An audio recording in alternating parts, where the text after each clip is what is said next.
I won't take up too much more of your time other than to say, please pay as much attention as you possibly can. We will be giving out some really cool prizes, which we'll reveal a little bit later. Yeah. Don't give too much away. I won't. No. But you'll need to pay attention. So over to you, Paul. Thanks, everyone. And Paul, go for it. Thank you very much, Joey. I've been around this wide round land, seen a thing or two, from great out back on the beaten track. Let me share it now with you. All Aussie adventures, pack the swag, let's go. All Aussie adventures, all Aussie adventures, time to hit the road.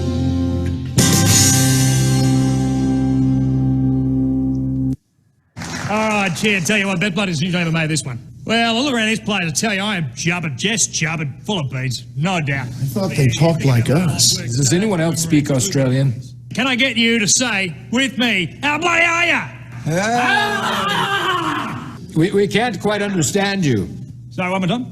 Your accent, it's rather thick. How's this? I'm Kench Allenby. Oh, there yes. it is. There we go. Yep. Good. Well, good evening, everyone. An official welcome to the 2020 product launch webinar for QualiFi, and how the bloody hell are you? You might be wondering about my QualiFi's All Aussie Webinars theme. When I started looking into preparing for this, I realized that almost everything we're going to talk about tonight is actually already on supplier websites, YouTube videos, reviews, webinars. They're all in the public domain. So I go, well, what can we do to make this interesting and localize it for Australians? Well, obviously we have an all Australian webinar, and that's what we're doing. So my goal tonight is to take information that you could spend hours researching yourselves online and package it together in a 50-minute little talk that'll tell you everything you need to know about all these new models. At least that's what I hope. You'll walk away knowing a lot more than when we started. So having said the introductions, thank you once again for joining us. I'd like to show you now tonight's agenda. It's sort of broken up mainly into 3 sections. The first is fairly short, where I'll show you product roadmaps, the timeline for when some of these new models will be arriving.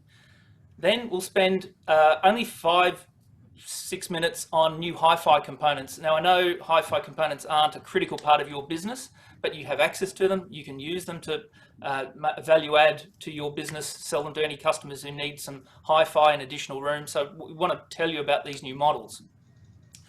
But then we'll spend most of our time talking about these new AV components, catch-up features, features that have been changed from previous year's designs, and most importantly, all the new features, and we'll spend a bit of time doing that. We'll then have a little bit of fun and give away some products. And then we'll go for a few minutes through model by model comparisons. I'll show you inside and outside, rear panels, back panels, highlight things for you, just to give you the nice short, sharp version of why you should be specifying each model, with what each model's strength is. And then right at the end, for those of you who persevere and stick with us right to the end, one of you tonight will win a Denon Home 250 speaker. We've entered all your names into an electronic hat, if you will. And hopefully the person that we draw is still watching when we pull their name out, which we'll be doing right at the very end of this whole session. So we've got 8 new Marantz models to talk about, 10 new Denon. So let's get cracking and get into it. Excuse me, I might need a little drink. I need to start by pointing out the elephant in the room, and that is supply of all these new models is generally pretty poor, and we apologize for that. As Joe kind of said at the start, please work with your area managers to keep your back orders reflective of what you think you need. And we're daily on the phone and emails with Sound United to try and find more stock for our market. It's a real problem for us at the moment. So I just want to get that out of the way right now. We're sorry. We're trying to do the best we can. We're always trying to get more stock for the Australian market. So I've got 4 slides here to share with you. The first is Denon. 4 new AV components I'm focusing on. So here is July, August, September, October. Here we are in the 12th of October. We have already received our first shipments of 3 new Denon receivers, the 3700, the AVCX 4700 and AVCX 6700. The last of the 4 will arrive at the end of November, the AVR X 2700. Now, this is the only one in the range that still has an AM/FM tuner built into it. Down on the bottom of the screen here, you can see there's 2 other models. One is what's going to be called the AVCX 8500A. We've recently learned that this will probably be delayed until June next year. So there's actually quite a long life to run on the current version of the 8500. It's one of the few we have good stock of at the moment. And I'd also like to, just as a courtesy, let you know, at the very end of this year, there'll be a new flagship, the AVC A110, which is a new 110th anniversary 13-channel home theatre amplifier based on the 8500, but enhanced on steroids, boosted up. Now, but this is exclusive to AV specialists. It's got to be on display, got to be demonstrated. There's stockist requirements. I want you to know it exists, but it's a specialist retail store product only. Hey, Bosco, you there? I certainly am, Paul. How are we going out there? Is everything It's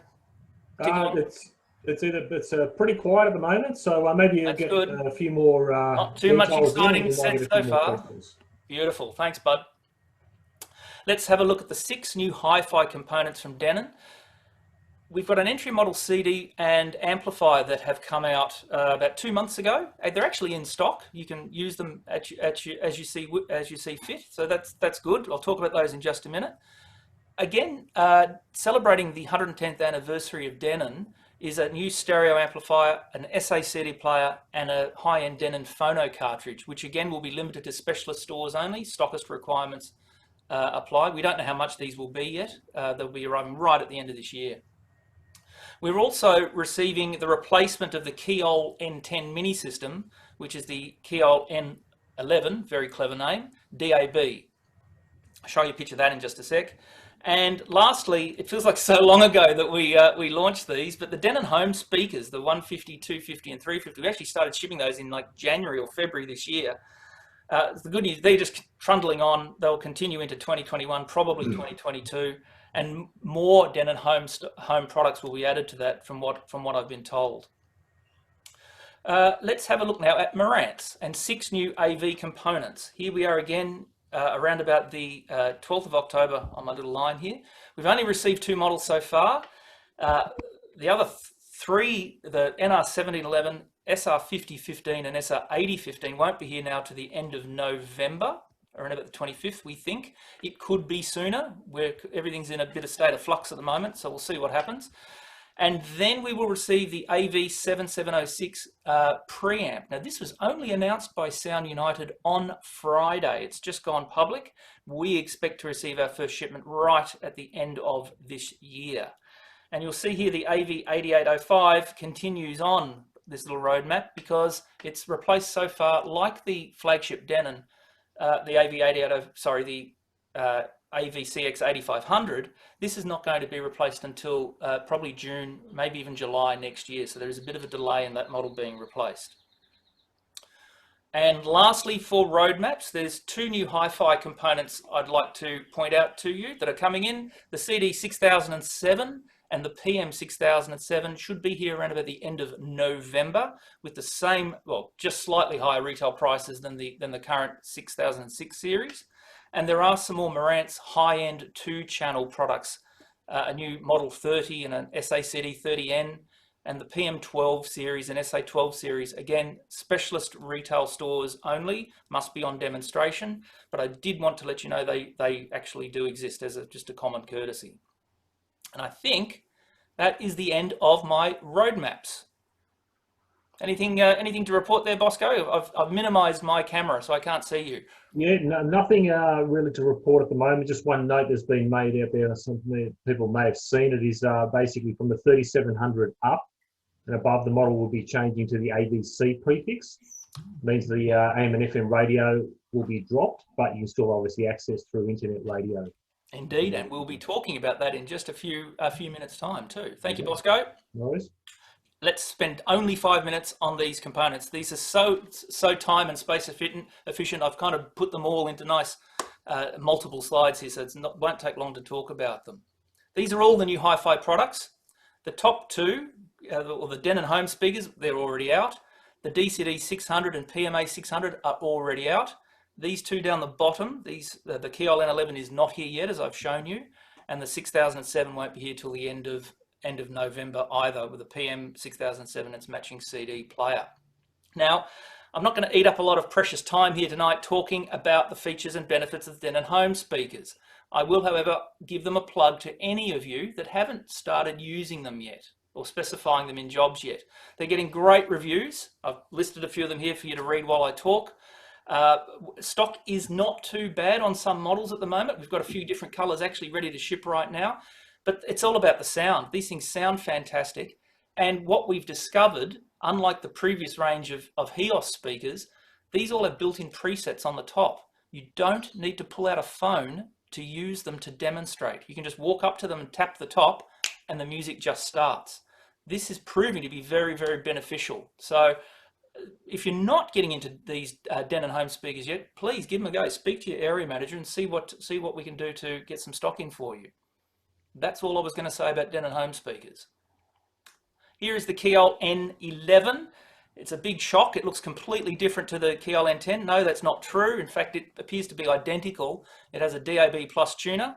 Here is the rear panel. It looks the same as the previous model, except here you can see the DAB and FM / line here that has replaced AM. Like all products pretty much in the industry that feature DAB, a sacrifice is made and AM is turfed aside. So you end up with DAB and FM. So if you sell one of these to someone in the country where there is no DAB, you may find you get cop a bit of flack like Russell Coit, and where's the AM radio? So just be careful that, you know, DAB ain't in the country. So bear that in mind if you sell this to anyone from the bush.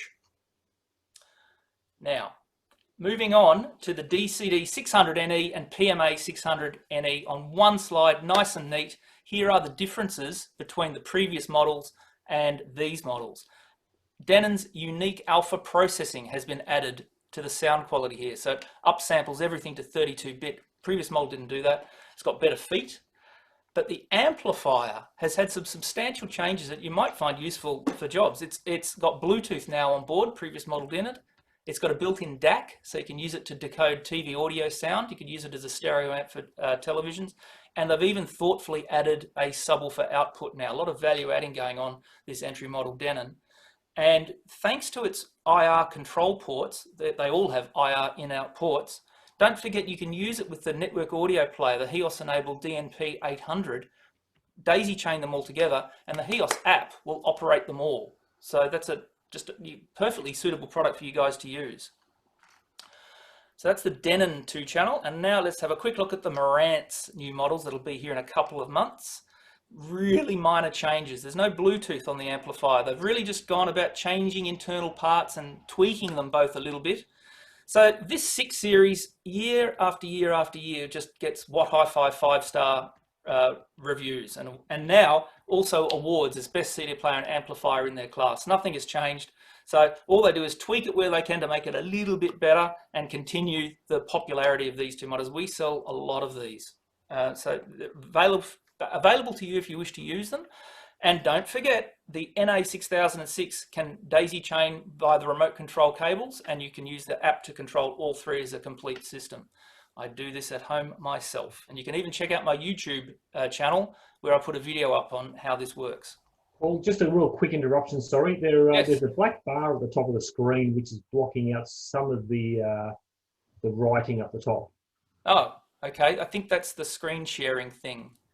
I think that's just a pretty picture actually, Bosco. I don't think that's anything important. Oh, okay, but yeah, it is blocking out some of the writing up the top. So Okay, it looks fine on my screen. I'm sorry about that. I don't know what's happening there. Okay. And before we move on, a couple of plugs from some other What Hi award-winning products. The PM7000N stereo amp with HEOS on board, Bluetooth, AirPlay, great little modern stereo amplifier. You can use it if you want, got full access to it. And the DM41 DAB mini system. This, again, What Hi-Fi are just in love with this price point mini system from Denon year after year, going way back to the DM3700, 37 Bosco, I reckon. yes, it is. A long time. It's always been 5-star award winning.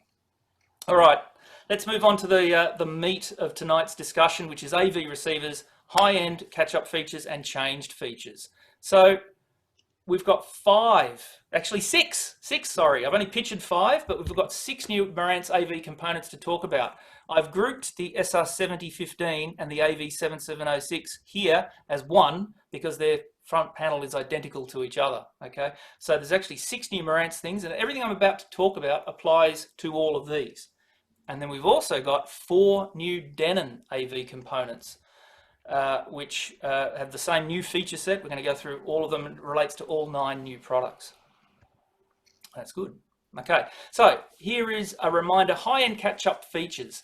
So a whole bunch of new features came out last year on the lower-end models, but last year none of the big-end models got changed. So this is where they all catch up. Those 5 models you see listed up here all gain these features. They've all got AirPlay on and off added onto them, so you can just turn it off in the menu system if you don't want to use it. If you've got an Apple TV connected to it, you don't need AirPlay perhaps on the amplifier, just turn it off. They've all got automatic input rename, so you just plug your source device in with HDMI and it will just grab the product's name and upload it to the input selector automatically and rename it. They've all got Bluetooth audio transmission to headphones, either by themselves or with speakers. When you're using it with headphones and no speakers, there is no lag whatsoever. Synchronization is perfect. When speakers are being used, there is a bit of a lag of about 200 milliseconds, I'm guessing.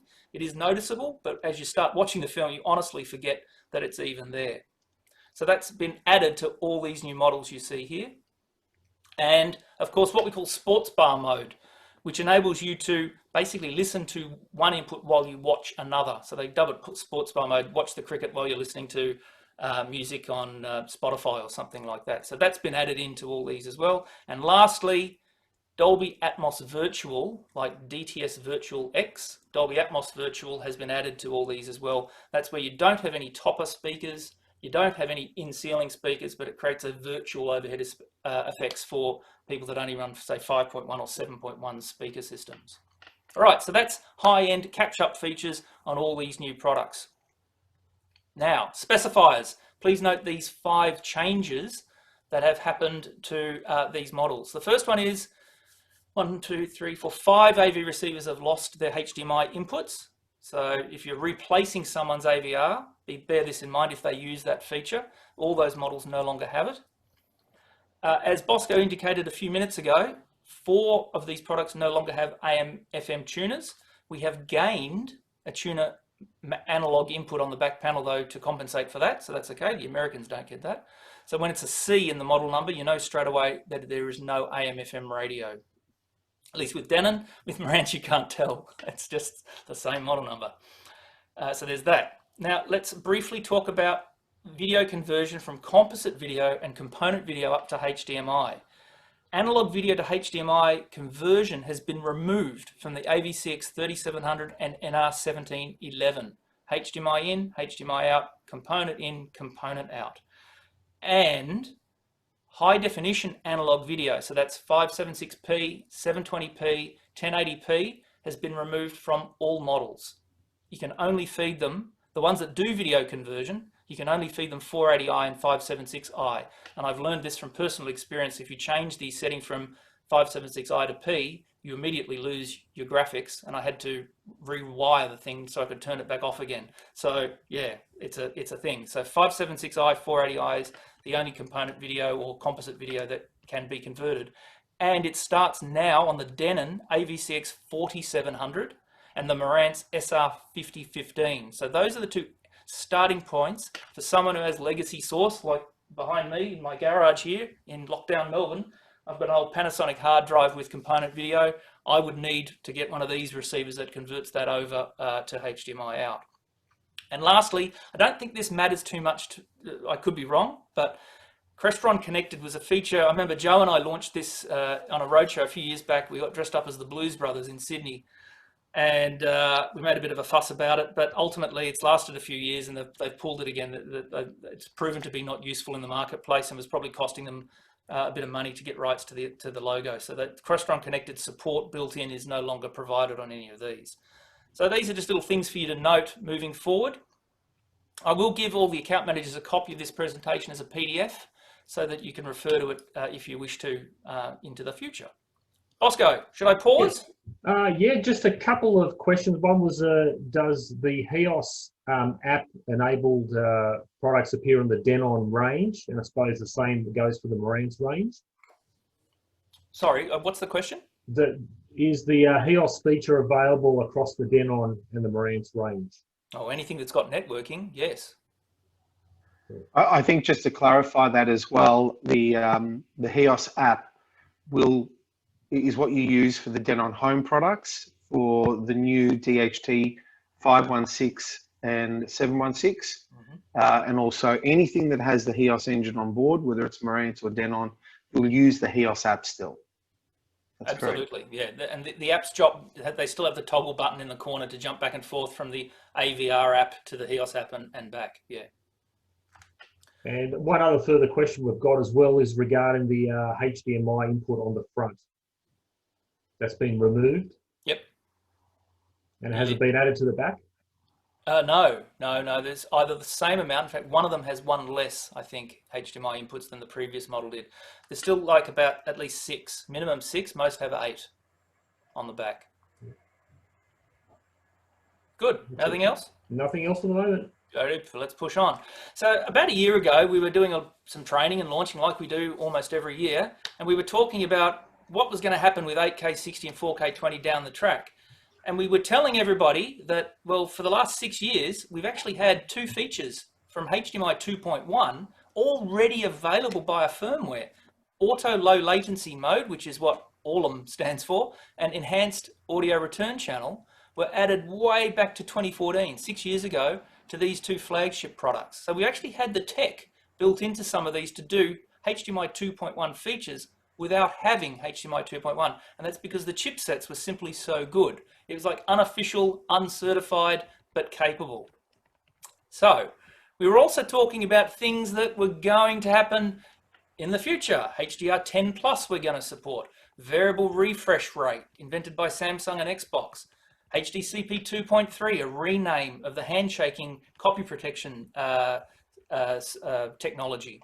And we'll have all these features built in and a HDMI 2.1 products on board for the first time. Do you remember when the Olympics were a thing and going to happen? The Japanese in 2018 started transmitting their very poorly named BS 8K 8K television. Sharp came up with a non-HDMI 2.1 solution. They had basically 4 4K TV panels joined together and a hard drive recorder with 4 HDMI cables to record from this transmitted signal. So it wasn't HDMI 2.1, but they had an answer for Japanese customers who were pretty keen to dive in.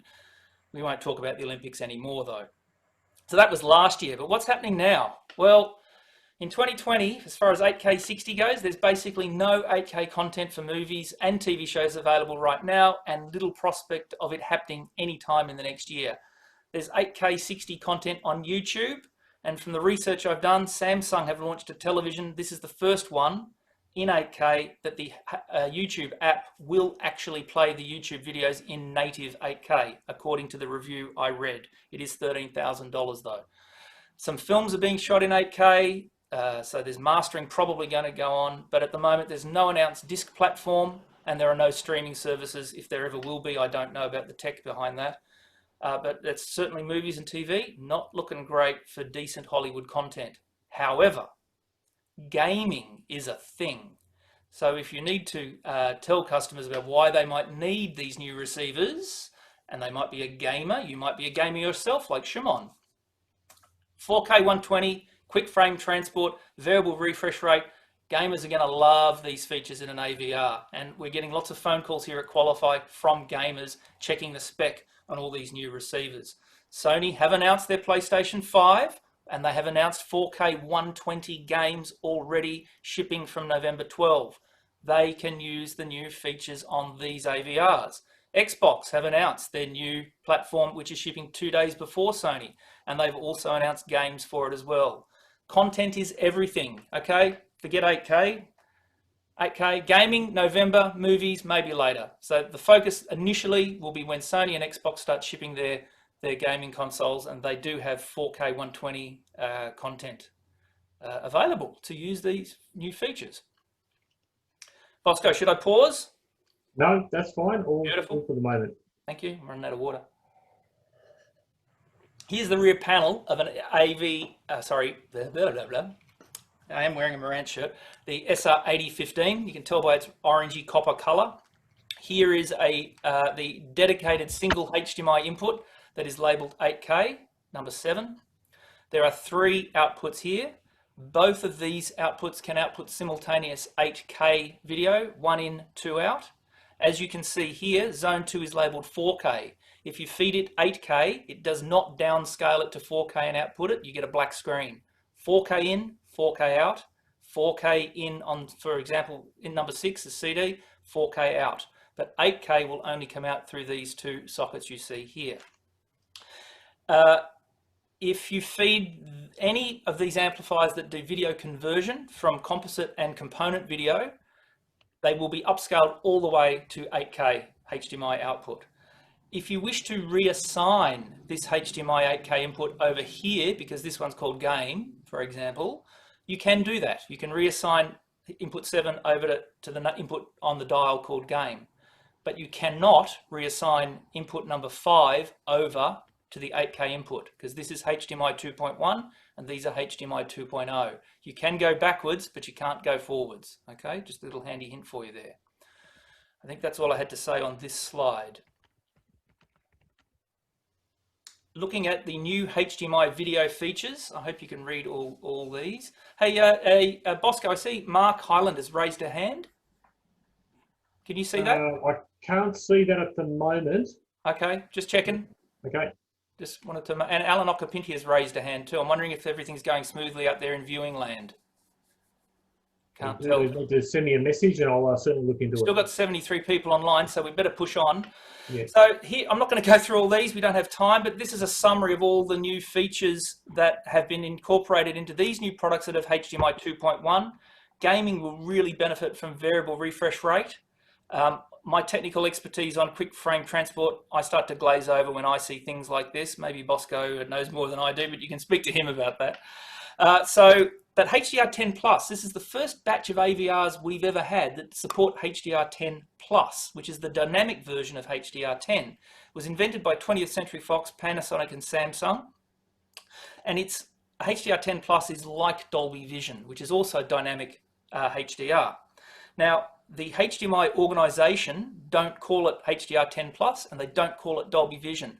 They just simply call any cable that supports dynamic HDR, they simply call it dynamic HDR. So that means it's compatible with both HDR10 Plus and Dolby Vision. So that's what I wanted to say there. So you won't see anything but dynamic HDR written on packets for HDMI cables and things like that. Now here is the menu. This happens to be a Denon AVCX 6700. It's the main menu. You select the heading video in this case. And then there are 2 new things added to the menu that weren't there before. The 4K/8K signal format control and HDCP setup, which I'll get to in just a minute. When we select 4K, 8K signal format, 3 options appear. You can choose between standard, enhanced, or 8K enhanced. So if standard is factory setting, that means you want to watch 4K 60 frames a second with standard dynamic range, which is 10 gigabits per second data transfer. Enhanced is 4K 60 high dynamic range, which is 18 gigabits per second. But then you've got 8K enhanced, which is 8K 60 at 40 gigabits per second. So that's a big jump up. And you can see here when you select it, it does pop up with this little warning saying, you know, the TV I'm connected to can't do 8K. Why are you doing this? You can still say, yes, I want to switch, and it will accept it and it will work, assuming, of course, your cables, well, actually not assuming, of course, your cables, because if you're running this on a 4K television, it will work perfectly okay. But cables will matter when it comes to length. With 8K video into the future. I'll show you something about that in just a sec when we get to my HDMI diagnostics test examples. So you can select it 8K enhanced, even though your TV doesn't support it, it will still let you use it. Another new feature is video signal info screen. Now, previously when you're watching Russell Coight, you pick up your Denon or Marantz remote and press info, and you could bring up audio information, such as the Odyssey mode, the surround sound format you're playing it in, the input, channels that are running, eco mode, volume, all that sort of stuff. Now, if you press the info button a second time, it will give you video signal information as well. The video signal that's coming in and the output that you're sending out to your television. And this new cool feature that wasn't there on previous models, if, for example, you've got an Xbox which supports auto low latency mode and your television supports it as well, well, of course, this AVR supports it. So it tells you in the menu that that feature is available there for you to use. All the previous models that have auto low latency mode do not have that feature, probably because they weren't officially supporting auto low latency mode. But you get these wonderful little indicators telling you the technologies for video that are available to you as a user. That's a new feature. I need another glass of water. Now, so here are some real world examples, just 2 examples. This is AVCX 6700 plugged into a Sony Blu-ray player and a Hisense 65-inch television. I got very excited. I thought, great, I'm going to get to see HDR10 Plus, and it wouldn't work. It kept coming up saying HDR10. Why is that? And then I discovered when I Googled it, my Blu-ray player does not support HDR10 Plus, even though my disc, my amp, and my television all supported it. Bummer. So 1 weak link in the chain meant I could not enjoy HDR10 Plus. HDR10 still looked pretty good though, I must admit. Then the latest Fetch TV, sorry about that. The latest Fetch TV is also 4K, and it even has a setting for HDR10, not HDR10 Plus, but HDR10. And here is an example of it running, outputting 4K 50, and it's going straight through untouched out to the television. I tried to find some content that utilized HDR or 4K in Fetch TV. I couldn't find anything other than 1080. So my only example was channel 7 in HD, which runs at 1080i. So it's SDR. So none of the tech could be used at all. I don't know much. Maybe you guys might know more about Fetch TV than I do. So there could be a streaming service or movies you buy or rent might be in 4K, but I couldn't get that to fire up. But either way, you can see how it works, inputting signals and outputting signals. I did muck around with scaling component video, and yes, it went in at 576i and came out, sure enough, at 4K 50, no problem. There are loads of discs actually available with HDR10 Plus. There's a website you see here dedicated to it. The good news is these discs are available, they're not region coded, so you can order them online and bring them in from overseas in America, and you can play them in Aussie 4K players. So I just thought I'd throw that in to let you know there's content for HDR10 Plus out there as well. Should I pause again, Bosco? How are we going out there? No, just to mention that there's a very handy feature to have there, the info button, so we can actually get all the information up, because that's going to be invaluable on site just to see what's happening out there, because a lot of it's sort of hocus pocus in that cable sometimes. You don't know what's going on. Absolutely. Yeah, no, I totally agree. Right, so here's the HMI diagnostics function. Now, this has been available for, I'm going to say, 3 years now, the diagnostics test mode. Yep.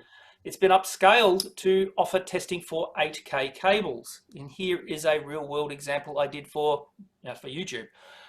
You plug your cable you want to test into the 8K input here and plug it into the monitor 1 output. Now, this is an example of 4700. It's the same for the 6700. Different button configuration for Marantz, but you just press the up arrow and the back arrow to put it into diagnostics mode. Here's one I prepared earlier. There we go. HDMI diagnostics is powering up. It's checking the internal hardware first to make sure the AV receiver is okay, which it is. And now it presents me the diagnostics menu. I'm going to press the down arrow to go straight down to cable test. My third and final HDMI cable test will be on a 3-meter cable.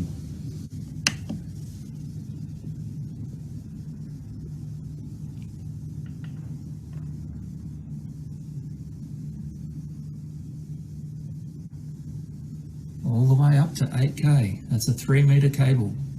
I was slightly surprised that it could do that, but as I lived and learned, it's not that hard for a well-made cable to do it. Here, let's try that test again on that was a reasonably high RRP. Some of you might have known the brand. It was an old cable, 8 years old, passive. did a good job, passed the test. What about a low cost, actually that cable, that's 10 meters long, didn't like retail for like $200. Let's see what we get if we run that test. Might take a little bit of time as it's a slightly longer cable. It took 3 times longer than this video. I edited it, took forever. Okay. 4K at 9 gigabits per second pass, 4K at 18 gigabits per second fail. Yeah, so what does that mean? Well, let's have a look at all the cables I tested and the results I got. A very expensive 1 meter cable, no issue, passed. 8K 60, 4K 120 and HDR. A cable I got for free, cost me nothing, it passed. Way to go. Such a short length, it's probably not surprising.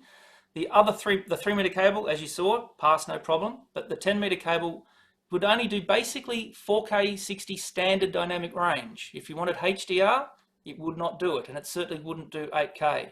So I'd like to think this feature would be probably useful for you before you start running cables through walls. You could actually verify it's working and to the resolution that you need on site. So I thought I'd share If I that. can just add to that, Paul, I use this feature on the phone with end users and dealers sometimes several times every week, and it is absolutely brilliant. I implore you guys, have a play with this feature and learn to use it, because on a job site, is the cable good? Do I need to go to the van? Do I have to get another 10 meter cable and run it across the floor? You can unplug it, plug it in the back, press a few buttons, and within 30 seconds, you've got an answer, definitive answer, whether it'll do only 1080p or 4K, what resolution, whether the cable's even good or not. Like I said, I use this a couple of times a week, and it just gets me out of trouble. It gives me an answer every single time without fail. It is brilliant. Brilliant. Good. Thank you, Bosco. And I just wanted to add to that as well, Paul, and to everyone out there, you know, just how to get into it and all that sort of stuff. Paul has made a nice little YouTube video. So if you want to have a look at that, let us know, talk to your account manager, whatever, we'll send you a link. Yep, you'll be able to see that. There is one question there, what models are available on, and I'm assuming that's to do with this HDMI test function. Paul, can you just reiterate that? It's available on basically all the networking receivers, and if it has networking, it has this functionality. So yeah, it's pretty common. Yeah. Great. When was it introduced, out of interest, Paul? You did mention. We launched it, I reckon, 3 years ago on the Gold Coast when we had Paul Bellinger fly in from Sound United. That event. Yeah, it was 3 years ago. Perfect. 3 years. Yeah. All right. That's it. And I'm sorry, guys, a little plug for Bluestream, because you need to know this. In 2 weeks' time, they'll have 3 very long HDMI cables that are 8K capable arriving into stock, starting with a 10 meter one for $299 RRP. They'll have a 10, a 15, and a 30 meter cable. So these are using active optic fiber cables. They're not native HDMI, obviously. They're using optic fiber. Literally end of October, they should be here. Quite reasonably priced. They're very happy with them, I'm told. They will not be going through the official certification process to get the official HDMI badge to say they're certified, because it's ridiculously expensive. They know the products work. They've tested all the way up to 7 meters with their passive cables, and even the 7 meter did 8K HDR. But the eye pattern was a bit narrow, so they're not sure about that one. But all the other ones beneath that were flying for 8K 60 and 4K 120. So little plug for Bluestream, arriving in a couple of weeks, our first cables. We're back in the menu for 2 more things before we start giving away some speakers. Is HDCP control in setup menu. Now this used to be part of HDMI diagnostics, and feedback to the factory said, hey, that feature's really useful. Don't put it in diagnostics, put it in the menu. So you go into the setup menu, video, choose HDCP setup, and now you can easily manually specify the HDCP you wish for, be it 1.4 or 2.3, to stabilize the system. Maybe you've got 2 different resolution display devices. One's 1080p, one's 4K. You can lock them down to specify, just run at 1080p for the projector, please, and that will keep it working for the customer. Otherwise, the phone just keeps ringing about black screen or something like that. So they've made that a bit easier for you to access, basically, by putting that in the setup menu. And, oh, forgot about this one. Dedicated preamp mode. This is a new feature we haven't seen before. It's in the AVCX 3700 and above, and the SR6015 and above, not the 5015, but the 6015. Here in the setup menu, when you're going to set up speakers, and then you can toggle through all the different types of configurations of speakers you can have on that particular amplifier.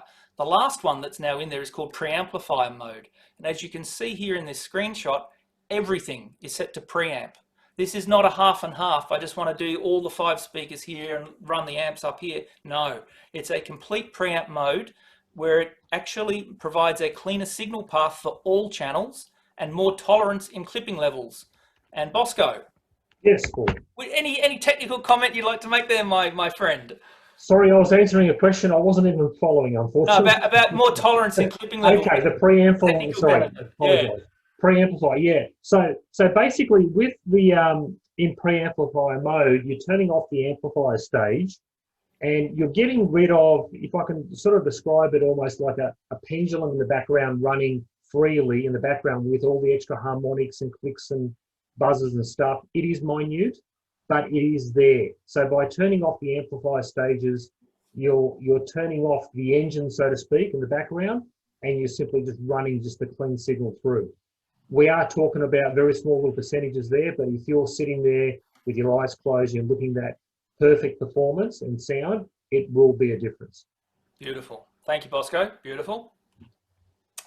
I'll push on now to dual speaker preset memory. This is another new feature. You can now have 2 different speaker configurations memorized in the AVR and load them quickly and easily. No USB sticks, no Odyssey app required where you have to load it from an Odyssey app. Here's a menu screenshot here. It says speaker preset, and up here it says preset 1. So obviously you click here and you could just say, no, I want preset 2.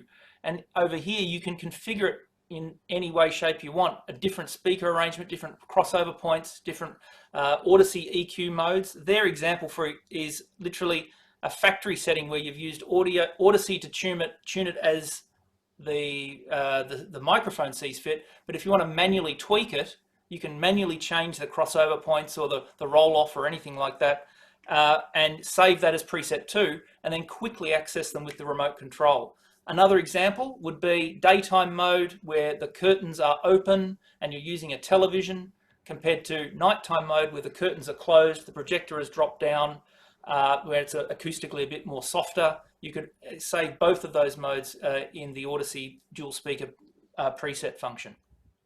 New feature. And lastly, incremental volume limiter. I believe some of you have been looking for this for some time. Previously, you could only choose 3 different maximum volume, like 61, 71, 81, and full, I think, if you remember correctly. They've realized that was not good enough. So now you can choose anywhere from 0 to 98, anywhere in between, an exact position for the dial, because some people have theaters where they want to run them at reference level. You can now set it to reference level and it will play your movie at that point precisely. That has been added. And they've realized that, well, in my example, the Marantz logo sitting on a plasma or OLED or QLED burn-in is not good. So there'll be, there'll be the Denon logo and the Marantz logo will float around the screen when it's in screensaver mode rather than be fixed to reduce burn-in on televisions. I think that's pretty much basically a summary of all the new features that you'd have to wade through all the websites to try and work out all this stuff they're going to do, or that can be done on these things. I've just condensed it down into a little 20-minute segment for you here. I hope you found that useful, because now I'd like to move on introducing CI Joe, who would like to test your knowledge, and we hope this works. We haven't been able to rehearse this, so we hope it works. We're going to ask you some questions, and the first one to answer will win. Joey, are you there? Joey? Yes, I'm here. Right, I'm going to stop sharing briefly. So there we go. Hello, everyone. There we go. Right. Okay, so the way we're going to do this is you've got to be quick on your keyboard, and if you don't have your chat window up already, then you might want to look at your little screen, and where it says chat, just click on that, and a little chat window will open to the right-hand side, hopefully, of your window. If you're on a PC, if you're on a mobile device, I'm sure it'll open up somewhere there. So yes, thanks Glenn, CI Joe. The muscles are there. Thanks. Once upon a time, at least. So look, what we're going to do is I'm going to ask the question. We've designed these answers so that they're a very quick, few keystrokes to answer. And there you go, Darren. Yes, test. You can. Good idea. We've got that. So yeah, just make sure that you can see that if you want to answer the question. There are 3 questions and three, not that many, but 3 prizes. They are a Denon Home 150 speaker. So for each question, the winner will receive 1. If you've won a speaker and you answer the second question and happen to be the first, you won't win a second speaker. Yeah. So let's just be fair about it. And later on, if there happens to be any other giveaways and you've already won something, let's just be fair, and you'll be excluded from winning that subsequent prize as well. Let's get to it. All right. Okay. So here we go. The first question. I hope this works. Okay. Get ready to type, guys. Hopefully you've all found it. From which Marantz 2020 model will analog to HDMI video conversion be available? So again, from which Marantz 2020 model? I think we've already got some answers there. Yeah. So help me out here, I guys. think we've got Adam Brewer. Good on you. Thank you. Adam I think Brewer. so too. Yes, I think 50-15 he's just was next exactly. Congratulations. Yep. Everyone else was just in a nick of time after that. Yes, woohoo. Adam Brewer. Well done.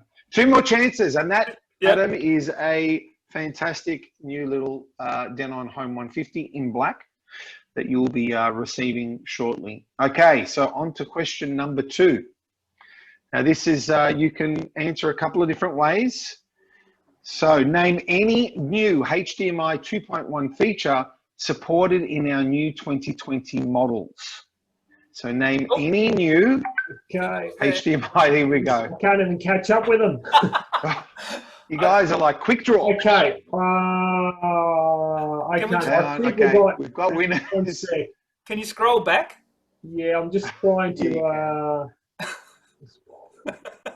You guys are quick, eh? Okay, now I'm going to actually give it. I'm actually going to give it to Mark Warburton. I thought I saw Mark's name pop up first, but I wasn't sure. It was so fast. Yeah. Good Okay. stuff. Congratulations. All good. Fantastic. Another Denon Home 150 speaker coming to you, Mark. So congratulations. And for the third prize, and just to keep you guys excited, there will be something else at the end. So don't give up. They will. Another short answer needed here. Name a new video resolution that can be tested with the onboard Denon Marantz HDMI diagnostics. Oh, fuck. I mean, good. That was pretty quick. That was quick. Okay, who All do we right. got here? One sec. At least we put it. Jeez. Leave. Who was it? Okay, who we got? LIAV, leave. Liav? Liav. Or Sorry, apologies. Okay. Liav. Beautiful. Hopefully we've pronounced that right. Sorry if we haven't. But There you go. well done, guys. Congratulations. There's another Denon Home 150 coming your way. Very And good. now over to Paul. Thank you very much. Well done. That live online test worked well. good to Well know. done, guys. Let's go back to my little show here. Let's see if there we go. Right, I hope you can all see that. That's all good. Joe? All good. Yep, good. Thank you. Now, 10 more minutes. I'd like to show you all my pretty pictures and compare all these models for you to give you some useful understandings of what's happening inside to make these models different from each other. Here is the NR1711 and the SR5015 compared side by side. You can obviously see there's a height difference, mainly due to the fact one is twice the power of the other. I've put up here in each corner when these will become available in limited quantities. So that's the ETA roughly. Look, this NR Slimline series was launched 11 years ago with one model. We now have 3, counting the NR1200. It's been that popular and successful for Marantz. It's actually in units our biggest selling receiver. It's as you know, it's got loads of features for its size and for its price. Here you see internally, obviously this is taller, so its footprint is slightly shorter than the other one, but you can see here, this is where the magic happens for 8K and 4K 120. This is the heatsink on the video processor chip to manage HDMI 2.1, where the inputs and outputs are. That's the most noticeable 0.2 difference internally inside these amps. If you were to compare them side by side, you'd probably say that there's 3 main features that I pick that, that stand out to make you want to use the SR5015 over the NR1711, which would be double the power output, Marantz HDAM circuitry, and perhaps video conversion. If you don't need it, that's fine. But I'm not going to go through all these features. Honestly, there's too many to go through here slowly. You don't want to waste your time. But there's a lot of things that make them different. So here are step-up features and then uniqueness over here. But also don't forget the NR1711 is Marantz's first Dolby Atmos or Zone 2 capable receiver. The 1510 doesn't have that. And it's, of course, starting point for 8K video in the Marantz range. Moving on to the SR6015 compared to the SR5015, obviously you've scored a folding door to hide the buttons for a little bit more nicer look to it. Internally though, you can see there's quite a big engineering difference. We've got extruded aluminium heat sinks, 4 amplifiers here, 5 amplifiers there, a larger power transformer. You can't really see it in here obviously. Another heatsink managing the 8K video chip, and of course there's the HEOS chips if you don't know what they are. Comparing them side by side, there are 3 hero features. Obviously, parts and design upgrade. Everything is bigger and beefier on the 6015. It is my personal go-to amplifier for the sweet spot of price versus features versus build versus sound. It all stops for me at the SR6015. I think for $1,000 more, you can see the value. And look at the list of differences it's got. All these extra features in here, all these superior features you see here. 11 channel processing, 9 amps on board, and a fully discrete Zone 2 HDMI. Certainly adds to the value. Don't forget, of course, the SR5015 does still have an AM/FM radio, and the 6015 does not. And here's sorry, Paul, just to butt in there. We've still got a few guys have noted that there still is a little bit of a problem with the little black bar at the top. I can see it now. And it is unfortunately covering some of the models. I'm worried about that. I can't. Yeah. Well, I can't read them at all. It's. So maybe just for the benefit of those watching, maybe just talk in the left corner and the right corner. You've got, you know, a 6015 and a 5015 on the right hand side. Sorry guys. Yeah. So little technical glitch there, but we'll try to. You guys are smart enough to work it out, but we'll try to help you along anyway. Yeah, no, absolutely. Thanks, so Paul. This is the 5015 on the right-hand side here. But on the next slide, it's the 6015 on the left, and of course the 7015 on the right, where you've got a proper display hidden under the folding door. And what I call the blue bling ring is added to make it look a bit more Marantzy on there.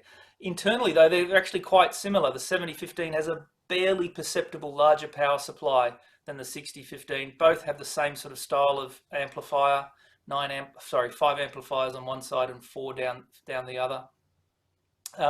Features wise though, it's all about the sound with the 7015. Flagship level processing. This one now includes the same DSP chips that were previously used in the AV8805. So it comes all the way down to this price point. So full 2 steps down.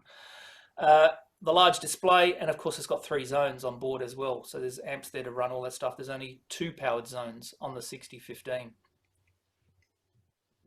And a late entry, which only got announced on Friday, is just the AV7706 preamp on the left, which is kind of the preamp version of the 7015 on the right. It doesn't photograph as prettily as some of the other ones do, because it doesn't really need a heatsink, because there are no amplifiers. So it just has this aluminium bar. I've put these extra pictures to show you where the actual processor board handles all the audio, and the audio caps, they're not very visible there. But this is the preamp version, XLR outputs instead of speaker terminals, obviously. And the 7015, of course, has all channels preamp mode that we talked about, whereas this is a preamp, so it doesn't have that mode because it's always been that mode. Okay, that arrives end of December. And lastly for Marantz is the SR8015 compared to the SR7015. This is a shame because side by side, no difference. Well, why would I want the 8015 over the 7015? Well, when you see inside what's going on, there we go. That had to get rid of the words to fit all that in. The toroidal, bigger beast. It's a big beast. Left and right, the dual mono block, 5 amplifiers on one side and 6 down the other. Shelf presence is huge compared to the 7015, and if that's not enough to convince you, then the long list of differences between the two: made in Japan, classic Marantz toroidal and copper chassis, and 13-channel processing with 11 discrete amps, so you can do actually 6-speaker Dolby Atmos if you wanted to with the 8015. Beautiful piece of kit. We call that one the anti-theft model. Absolutely. Right, so that's a summary of all the Marantz stuff. These were meant to be animated. I don't know why they've stopped animating, but I'm sure Russell Coit would agree they're good for Australia.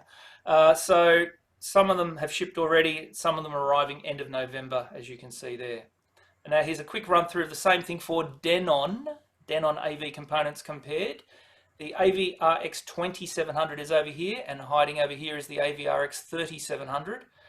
I can't decide with Denon whether I like the 3700 more or the 4700 more as far as the sweet spot goes. Denon always manages to be good value at numerous price points. So both of these have won awards. What Hi-Fi 5-star, sorry, both have won 5-star reviews from What Hi-Fi. 2700, nothing at this price is against it. 3700, nothing against this price. But the 3700 actually did take up the prize for best home cinema amplifier in its price point only last week. Woohoo! Well done. Yay. So that's a good thing. The 3700 takes the prize there. They are cosmetically nearly identical. This has a radio, so there are tuner buttons on the front. Apart from that, they're almost the same thing.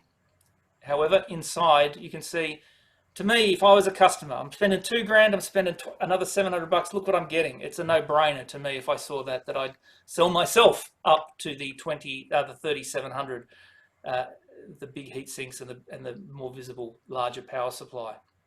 Of course, this is the entry point for RS-232. I don't know if that's actually still useful in 2020. I hope it is. They still include it as a feature.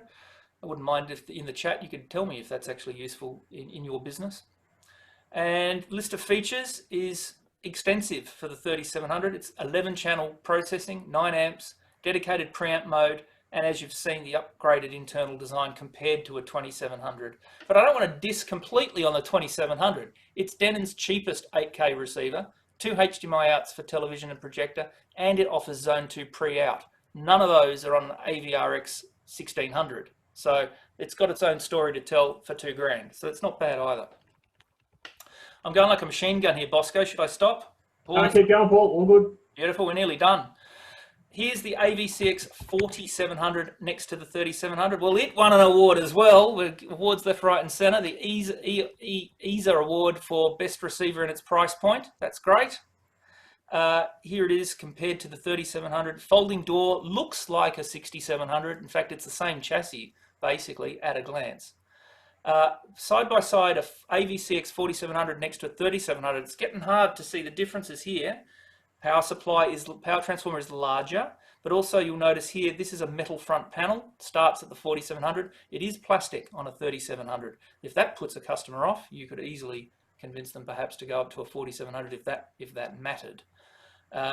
It does indicate the start of Denon's discrete surround circuit, multi-channel 32 processing and alpha 32 processing. I like this because no matter what digital signal you pump into it, it all gets upscaled to Denon's tech. It's not like it only works for PCM or anything like that. Anything you plug into it is scaled up to 32-bit. Beautiful. I actually like that tech. There's a lot of other features that it includes as well for its price point. So this is why I keep saying, is it the 3700 I like more or the 4700? I do go to the 4700 probably because I'm a bit of a enthusiast for the higher end stuff, but if I had one, it would go straight in the pool room, believe me. Here's one here I prepared earlier. So it's probably my favorite for the Denon range. And here's the 4700 on the left compared to the award, well, 5-star review 6700. the engineer who designed this, he designed the 6500 2 years ago, and What Hi-Fi only gave it 4 stars, and he was very upset about this and designed this specifically to win 5 stars for What Hi-Fi, and thank goodness it did. So not only did it win a 5-star review, it won the best AVR for 2020 in its price point as well, which is fantastic. It looks the same as a 4700 though. Internally, not really. You can see here the traditional design of amplifiers all on one circuit. They're electrically discrete, but they're all on one circuit board. Here are the 11 discrete physical circuit boards, better isolating them from each other. These are the reasons you spend more money. Better design, cleaner, quieter, more power. These are the reasons you sell yourself up to a better model. And a good list, made in Japan, 13 channels of processing with 11 amps on board, and you can even run front wide speakers if you wish to, off this beast out of Japan. And I think, yep, and here's my summary. Look at all these prizes. They, What Hi-Fi and Denon certainly get along well with each other. And I think we come to the end of my little TED Talk. 8:36, that's not too bad. There's, guys, we're actually done for this session. Thank you so much for listening to all that. I will give out a PDF copy of this talk if you wish for it. That's good. All those products we just talked about, we'd now like to randomly draw one of you. I can see we've still got lots of you online, 71 of you still. Don't leave yet. Don't leave yet. So as I say, as a grand finale. I should stop sharing. Hang on, this is, so it's see you later, mate, and time to hit the road. So I'll stop sharing my presentation and go back to okay. All right, guys. So thank you for hanging around. There were a few more that had registered. So I'm looking at a spreadsheet here while I'm talking to you. So if I call out your name and you do not answer in the chat within, I don't know, 10 seconds, yeah, we will go to the next person. And the grand prize is, of course, a Denon Home 250, which is a beautiful bit of kit. So if you're still online, I will now draw the first winner. Well, and only the only winner. First and only. Let's go. Daniel Charlton. Do we have a Daniel Charlton in the house? 8, 7, 6, 5, No. 4, 3, 2. We have a no. 1. Wow. Too bad, Daniel. Redraw. Next Engage, winner. Simon. We're Redraw. redrawing. Redraw. Spin that So wheel, here we Joey. go. Spin that You have wheel. to be We were here. prepared for this. Yes, ready? Tim White. Tim White. Come Do we on have a Tim White in down. the house? You're the next contestant. Come on down. Tim Tim White, White. yes. Tim is here. It worked. Woohoo! Congratulations, Tim. Tim Well White, done. Hopefully Thanks for your watching. Account manager will be in touch, and you have won for yourself, sir, by hanging around right to the end and listening intently to this great presentation. A beautiful Denon Home 250. So thank you very much, guys. I hope you've enjoyed it. I know there's a lot of information to take in. It was designed for the CI guys, so it's not too light on information. Hopefully there's a bit of meat in that sandwich for you. That's it from me. Phil, do you have anything else to say, or Bosco, or Paul? You've heard my voice enough. We're all good. I do. Good. No, I just want to say Thanks, Alistair. all the people in Western Australia can go back to work because it's still daylight there. So Go sell some stuff. Thanks, Not guys. really Thanks for nice. tuning in. Our first go. Weren't sure how it was going to work, but I really appreciate you staying online the whole time. Really great work. Thanks. yeah, Thank you, guys. Thank you very Good much. night. Have a great evening. Fonza.